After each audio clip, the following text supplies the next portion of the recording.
I need this. I doubt.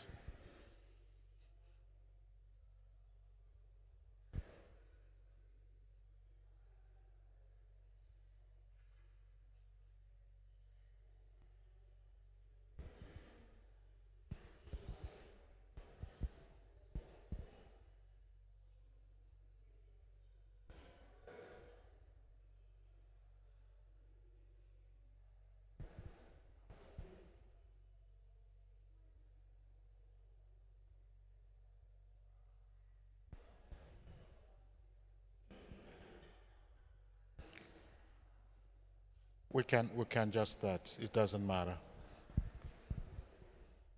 Which, huh? I said we can begin because we can wait till tomorrow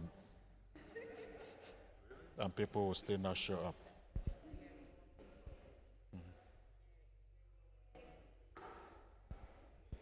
Yeah. We have a lot of people from this parish, yeah.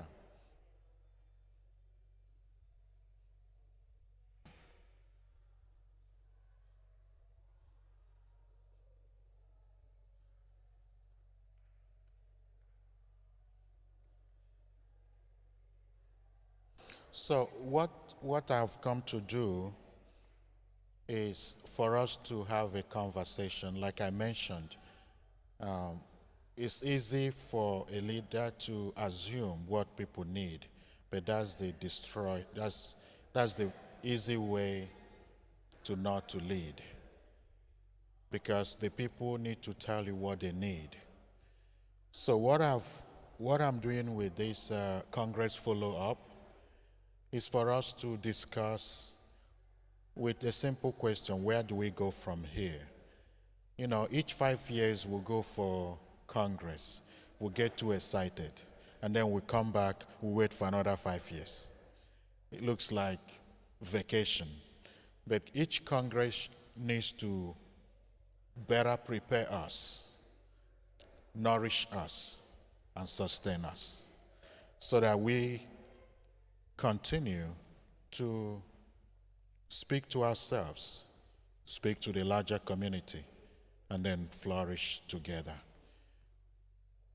So what we're going to do today is simple. I have a survey that you will help me fill. The survey is from the office. It helps me because already when I came in, I don't like to be bored, so I created a 2-year plan for the office. The first year will be a year of healing and renewal, which already started. And we started with a beautiful retreat on generational trauma healing, given by Dr. Paula Parker. I think the brother goes to church here, Owens. So, and then when we finish the year, and what we are hoping to do is at the end of the year, next November, to invite Cardinal Greg Wotton to come and end the year for us. That's what we hope to do. Yes. So we're working on that. Hopefully he will have the chance that month. And then November 22nd begins another year of Black Catholic heritage. If we don't say we are here, nobody will notice us. And if we don't come together, then we'll vanish. If we don't tell our story, another person will tell our story. And you know how that goes. We can't keep looking at what hurts us and what has broken us for healing. We cannot keep looking at the things that have broken us, that have hurt us, or persons, and expect that we will get healing from that angle. The healing has to come from us. The only way healing comes from us is we come together, speak to ourselves, speak to our fear, and then move forward. Not move on. We move forward. Forward with the legacies, with the resilience, with the courage that our ancestors had. Because that's why we're still here. It's because they didn't give up. And we must not give up. But how do we feed our soul that we don't give up? Is this kind of events. So, and the way we have to do that is to keep looking at the things that makes us unique. The things that makes us special. And then live it out in pride. Not be afraid to be who you are. Even when they don't see you, you see yourself. So what we're doing in the office, what I hope to do, last September I went to St. Vincent de Paul. I did the same thing, similar thing. And they have filled the survey. I spoke on the connection that the theme of the two congresses we had has on the beauty of diversity. You know, the National Black Catholic Congress has the theme, write a vision, prophetic thrive, for call to thrive. You cannot thrive if you are not united. You cannot thrive if you don't even know what needs to change. You cannot thrive if we don't have resilience. We cannot thrive if we don't have the courage. The National African Eucharistic Congress has the theme that they may be one. We've been running our journey individually. Now we want to come together. You know, everybody doing their thing, everybody imagining what needs to be done, everybody going their way. Now we want to come together. There are a couple of events that has come up in my head. So many things are in my head, good ones, bad ones, but sometimes I hide the bad ones. But one of them that we want to do is to start women ministry. You already have it here. But we want to also make it possible for the diocese, the women, the black women in the diocese, to always come together and share in the awesomeness that each person is. That way, you see our young people, some of us have the privilege to have your grandmothers to get, put together, your parents. You lived in a community that you have community support. You have the identity. You shopped in the same grocery stores. You went to the same school. You went to the same church. You can look around. There's not community again. It's not happening here. In Holy Rosary, where I am, it's also happening, gentrification. I'm doing my doctorate. My last class, I chose to give my research proposal was the impact of gentrification on mental health. Gentrification does mainly two things to our community: loss of identity and community support. We can get angry till tomorrow. If we don't do something for ourselves, it will happen again and again. Because what happens is that they come, they beautify it, and then we can't afford to remain because they push it up. So, and then the people will say, see how beautiful the place looks. But nobody is asking, how beautiful are the people? How beautiful are the people? What are they doing? We can get angry till tomorrow. If we don't do anything, it will happen again. It will happen again. So what can we do? So when we have all like women ministry, then we can consider the men because they need a lot of Jesus too. They need a lot of help. Yes, you guys need a lot of Jesus. You've seen how many men were in church? How many are here now? You see? But if it's football, you'll see that they can get committed. So those are problems for the community. So when we create all these ministries, they become a platform to create mentorship to our younger people. What they can get from their family, they get it from the church. Because the church has to supply the things that are lacking in the society. If not, the society will swallow us and we will not have a voice and a place. So we want to do that, and I'm hoping by next year that we will do that. I'm speaking to some people to help me think through it. I'm not a woman, so I don't know the problem of women. So I'm trying to get few ladies to help me think through what they would like to see in the women ministry. Once we're able to get that rolling, then we'll face the men and find something. Another thing that we are doing too is for the young people. They are our future.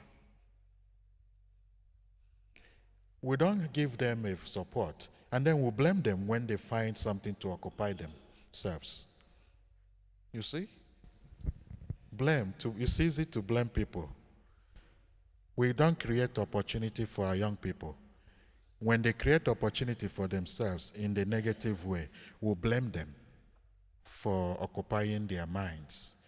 So what I'm trying to do with the young people is to create an opportunity for network so that we can have maybe one Sunday the youth from Holy Rosary can come to Norfolk, and then they celebrate Mass together and then have social.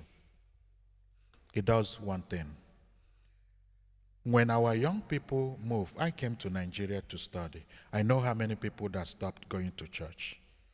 Because they come there are not people that look like them around to help them sustain their faith. So what we're hoping is that if your kids and grandkids come to University of Richmond, they have a community there because they have already established a network. If you go to Lynchburg, probably you will find someone that looks like you and all that. It's not division, it is what it is. People relate based on who they are. You can't, there's no magic about it. It's not magical. My thesis for my licentiate was on diversity of culture and marriage. How people relate, marry, stay married, depend on the understanding of who they are. Who they are is not because you speak English. If you are black from New York, you are different from black from Alabama because your experience is different. And it is what it is. You didn't create it, it is what it is. So when we bring those kind of consciousness, people begin to understand the beauty of that diversity. You know, we talked about write a vision. So we are writing the vision so that we can respond to the call, the prophetic call to thrive. If we have no vision, you know, Habakkuk chapter 2 reminds us, write a vision so that he who sees it can run. And then the one that waits, even if it delays, wait for it because it will surely come. We'll plant the seed now, just like your ancestors planted a seed. Maybe when you are gone, you see, some of you look back and you say, thank you, Mama, for giving me the gift of faith. Thank you, Dad, for giving me. What will be said when you are gone? Are you thinking about that? Well, what will your grandkids, what will your kids say? Forget it. If they wander away, plant the seed. You are not the one that will water it. The Holy Spirit will. You are not the one that will make it grow. Jesus will do it. Just plant the seed. And you see, a village will always raise the children, and it will never change. So whether you have your own kid or your own grandkid, plant the seed in the children of the kingdom in this basilica. Because they will be the one that will make the integrity of our blackness to remain. Because we are a people of integrity and a people of value. Whether they see it or not, we'll see it. And if we don't tell them how wonderful and awesome we are, then they tell us how awful we are. And then we'll cry and blame them. We did not. So I will shut up now and then listen to you on what my simple question is. Where do we go from here? Responding to that question will be like, what will you like to see in the office for Black Catholics? What will you like to see? Because what you would like to see will help us to go where we need to go from here. Some of the things we hope to do is to find events so that we don't have to wait for 5 years. If we establish women ministry, there's no reason we cannot have a diocesan women convention and get some women to speak to women and women problem. We'll get the Knights of St. Peter Clever and Knights of Columbus are doing it, but we want to be intentional. So we have men's ministry. Speak to men so that you understand how to be men in the church. Black men, not any kind of man. And that's what we hope to see. That way we sustain our community and don't go into extinction. So, who would like to? So what I hope to see is questions, comment, suggestions, or comments. If you'd like to speak, I'll bring the mic to you.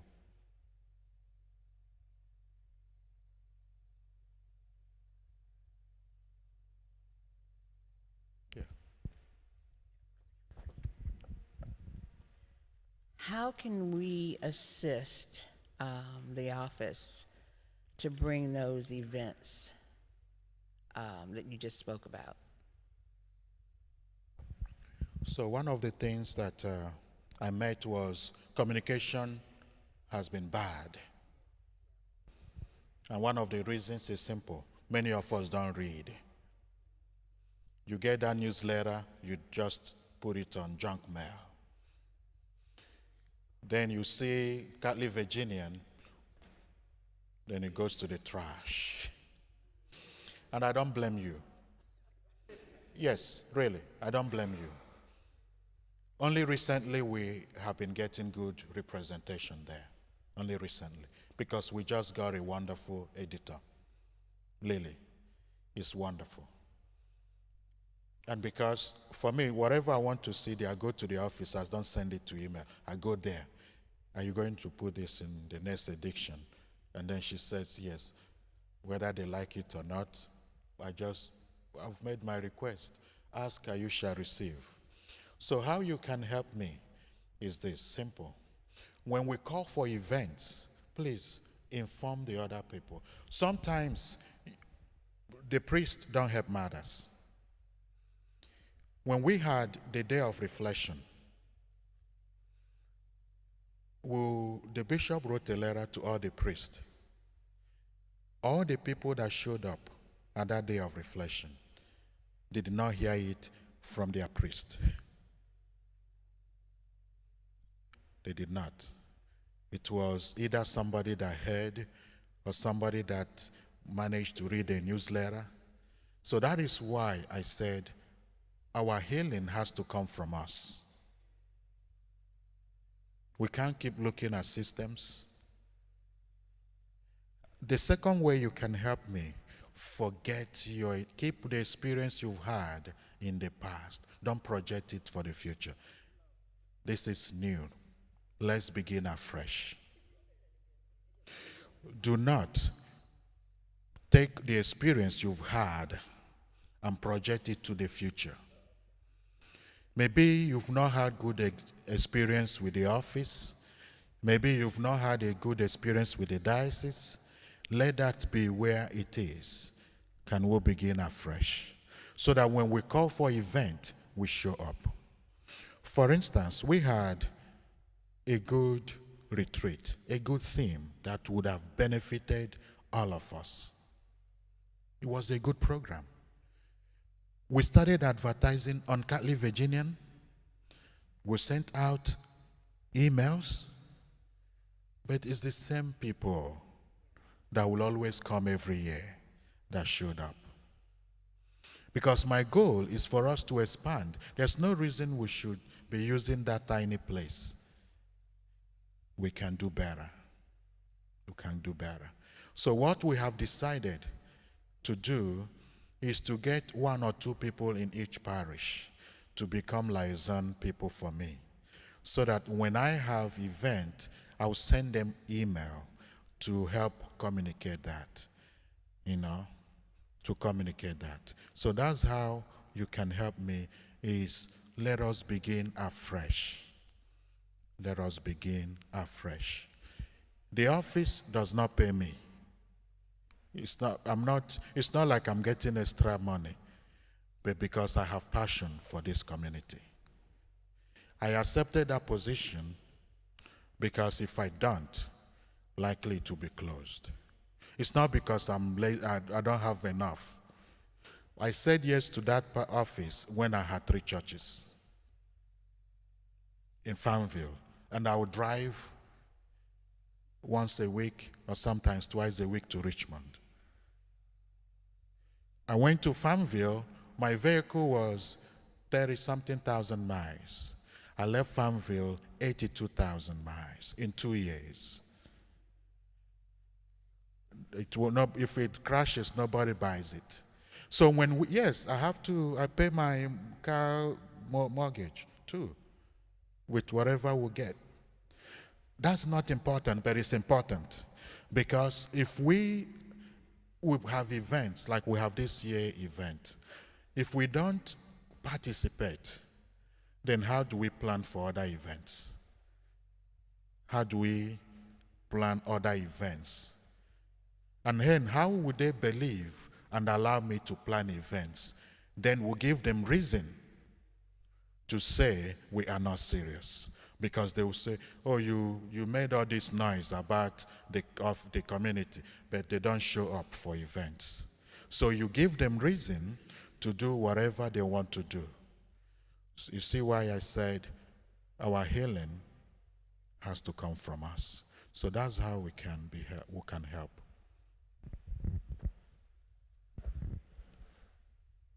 Just a very short story and feedback and comment on what you've shared so far. Father Jim, of course, started talking about the Black Catholic congregants being in Maryland, in our backyard, so to speak, months ago. And I knew that the previous one had been in Orlando. So I said, it's in my backyard, never been, I'm going. And it was quite a few from this parish that were up there. And of course, my first day there, it was so inspiring to be there and to see the people that I saw. I got back to the room that evening, and I looked at my roommate. I said, wow, this is wonderful. She's a parishioner here. And I said, where's next year's going to be? And she said, nowhere. And then it hit me every 5 years. So your idea of having something locally, I'm sorry I missed the retreat, and having a contact person at each parish to send that information out. I don't know about a Black Catholic newsletter. I get the Catholic Virginia. I look through trying to see stuff, St. Mary's, or stuff with Black people, and I read it if I see something interesting, and then right in the trash it goes. But having a person that will connect these parishes with information that we get from someone locally will inspire us to come together and have that Black Catholic conference in our diocese on an annual basis. So that idea is a wonderful idea to me. So thank you for sharing that. that's our goal is to do that. And not just, but it helps us sustain the excitement we get at the Congress. My first Congress was at Orlando. I was a seminarian, 2017 or 16, one of those. I attended. And it was so wonderful. I enjoyed it. And this one, I was running like cricket from the Black Alley Congress to the African Congress. You know, I was moving like a chicken being pursued because I was a speaker at the African Eucharistic Congress, but it was beautiful. Like you said, like I mentioned, the new editorial crew at the Cali Virginian are doing a beautiful job. Like the new edition that already come out this week has the spiritual retreat and a story about Sister Thea Bowman to celebrate the month of Black Catholic History Month. So those are things we hope to do.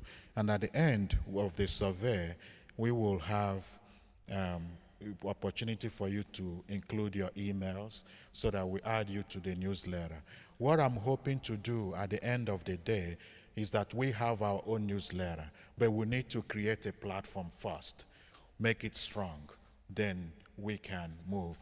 There's no reason you will not have someone from the Basilica, from St. Vincent de Paul, St. Gerard's, Holy Rosary, each month submit what event you've had, and then we'll send it out in our newsletter. Because now we use the one for the Office of Ethnic Ministries. We can do our own, but we need to have a strong foundation, first of all. More comments, questions? You thinking you want to share what you're thinking?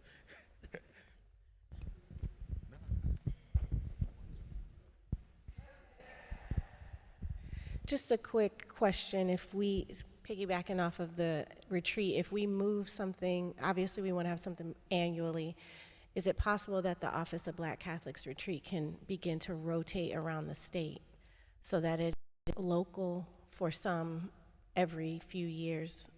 That way we can have people who are here at St. Mary's be day, I think we had people who were commuters that only came for one day at a time or didn't stay overnight. I think that would work for St. Mary's as well as parishes further north. There's no reason we can't do that. You know. Or like mid-state, midway, you know, like. Yeah, but there's no reason we can't move the retreats to different vicariates. There's no reason. But we need a force. We need a strong foundation so that we don't commit to something and then they laugh at us. There's no reason. That's what I'm working on, the African Mass. The African Mass we do every year in Richmond. My goal is to move it around and to make it more frequent, even if it's every other quarterly. But we need a force. Yeah. I think one thing that might help us is we gear up for November for Black Catholic, and we plan a whole lot. There's a whole lot going on in that hall right now. And if, you know, if we could commit to leaving a week open in that month to go to the retreat with nothing in our parish, it might help us.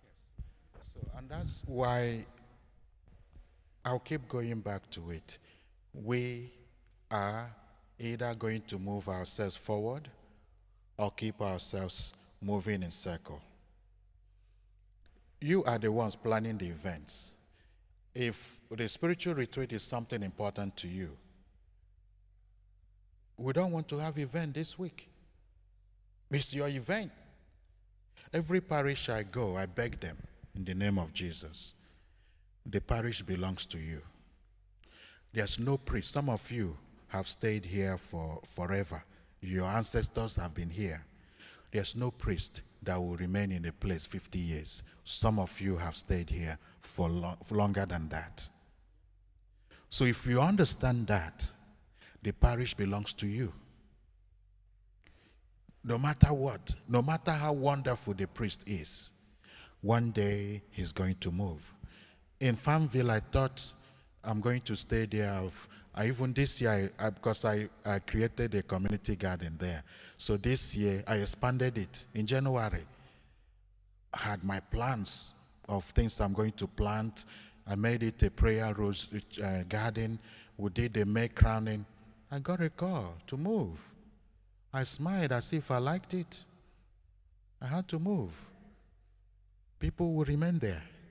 So if we understand it, then we say this week of the spiritual retreat, no events in the parish. And then we'll do it. When we see like next year, we're going to do the cardinal, if we get him to come and do the mass for us to end the year of Black Catholic, to end the year for us, the year of healing and renewal. Then in 2024, 2025, that we'll be celebrating the Black Catholic heritage. We have plans. We're going to do exhibition at the Black Catholic Museum in Richmond. We're going to do exhibition there. We are hoping to have Archbishop February come to do a talk and roundtable discussion on racism. And then with hope that at the end of that year, the bishop will do a pastoral letter on racism.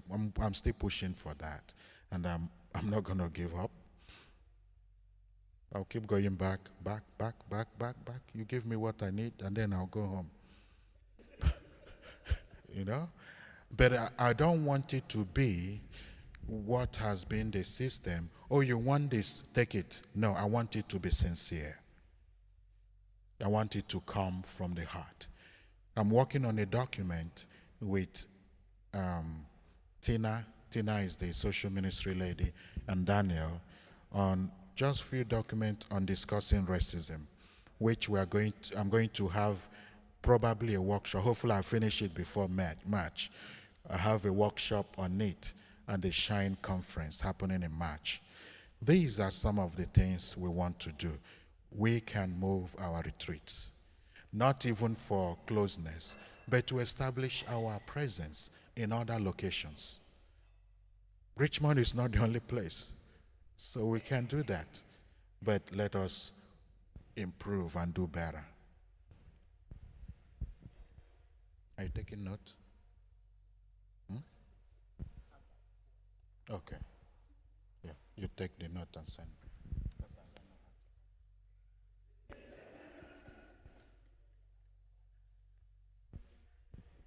So, what else? And what we are hoping to do also, there are a lot, people can assume a lot. And assumption is the destroyer of communication. So we want to be intentional in coming together, African Americans and Africans. I'm intentional about that. So that's why the women retreat will include everybody.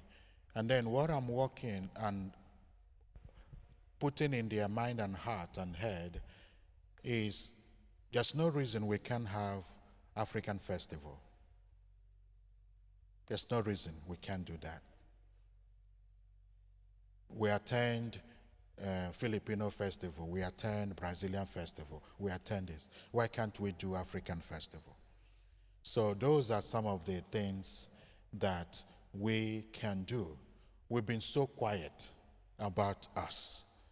Now we need to start making some noise. We need to start making some noise and start speaking up. Not in an arrogant or disrespectful way, but the truth of who we are. And that we can show or talk about.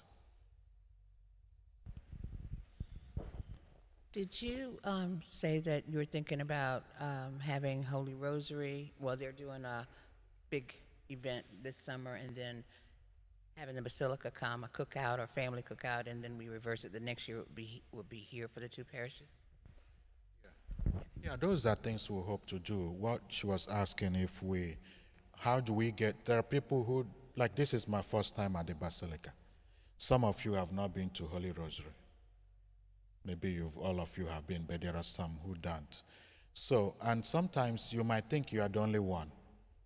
But when you interact with others, that can give you courage to keep going. So those are areas we can, that's one of the things you will feel for me in the survey. So why not give it out and see?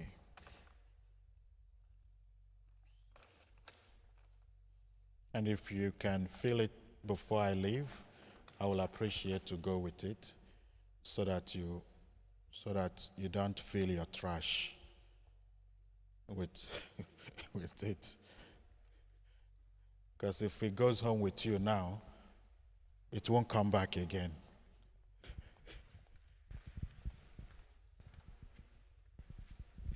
Hello, Father Tochi. I just wanted to comment. Yes, an African festival will be wonderful, and let's not forget the West Indian and Caribbeans as well, the Caribbean people as well. We are the same. Thank you. Yeah. Yeah, 2019 I went to Barbados and intentionally went to their archives. We have a lot in common, Nigerians and Barbados.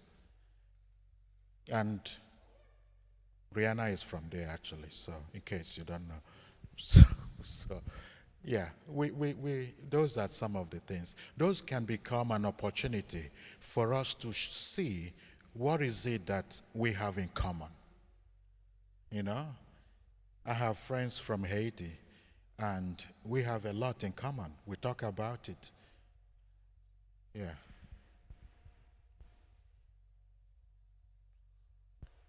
More questions? Comment? Suggestion?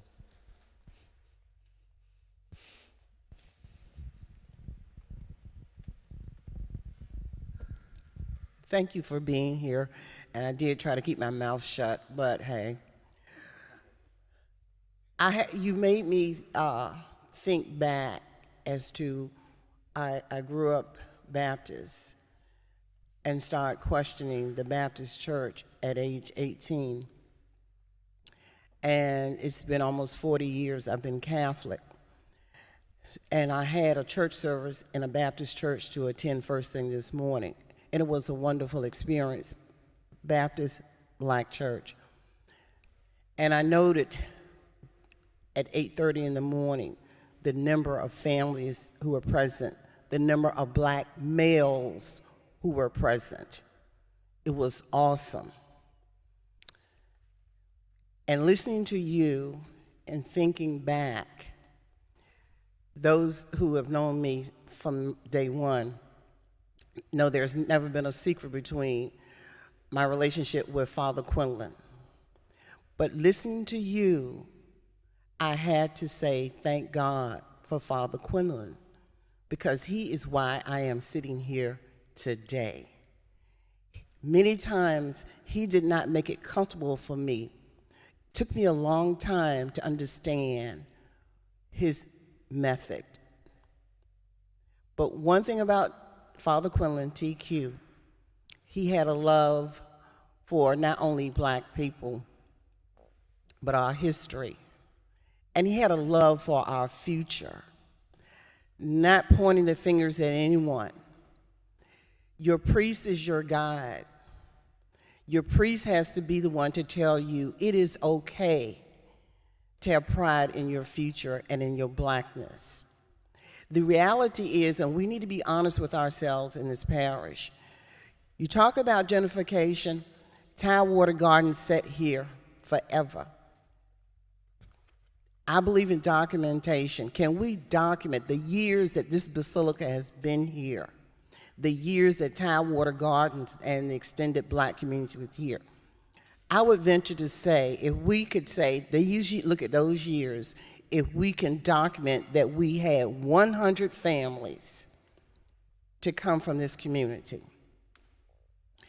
So when you say gentrification, I kind of step back, because when you are in the midst of a community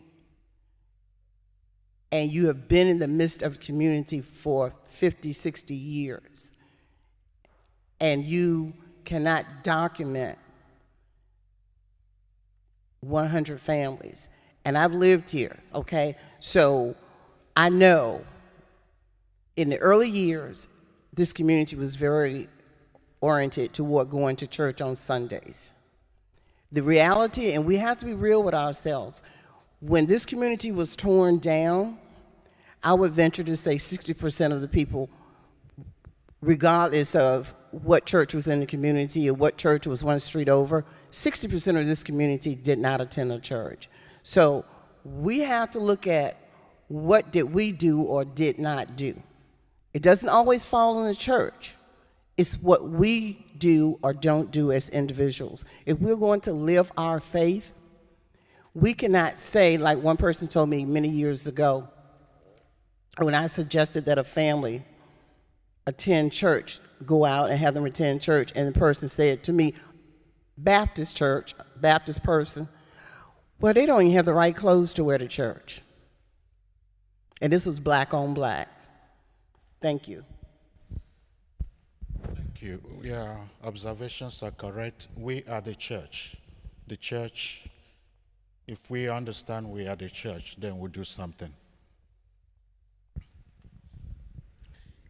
Just to correct something for you, Jackie, I've been a Catholic all my 75 years. And in this church, in 1970, when we first opened the soup kitchen as a ministry, there were 75 families from Tidewater Gardens that converted to Catholicism, and that was in 1972. Since then, there were 25 more. The problem is not those who have been converted, but those who stay within the faith. People walk away. We have to be the picture of what we believe. And when people walk through the door, they will say, I want some of that. It is what we project as Catholics in our lives, in our own communities, into those who are not in our community, as to whether they want what we have.